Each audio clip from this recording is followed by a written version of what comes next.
জয়ের ধারা অব্যাহত রাখার লক্ষ্যে আজ নারী টি-20 বিশ্বকাপে বি গ্রুপে নিজেদের দ্বিতীয় ম্যাচে ইংল্যান্ডের মুখোমুখি হবে বাংলাদেশ দল। শারজাহ ক্রিকেট স্টেডিয়ামে ম্যাচ শুরু রাত 8টায়।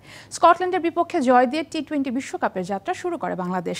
স্কটিশদের হারিয়ে দীর্ঘ 10 বছর পর টি-20 বিশ্বকাপের মঞ্চে জয়ের দেখা পায় টাইগ্রেসরা।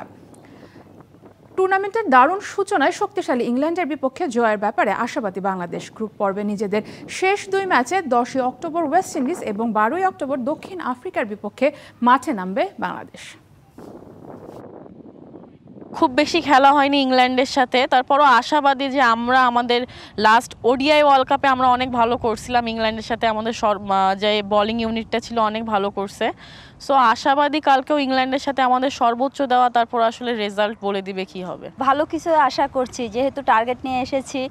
বিশ্বকাপে আসলে প্রত্যেকটা দল বলা যাচ্ছে না কে জিতবে কে হারবে, যে ভালো খেলবে সেই জিতবে, তো ভালো কিছুই হবে।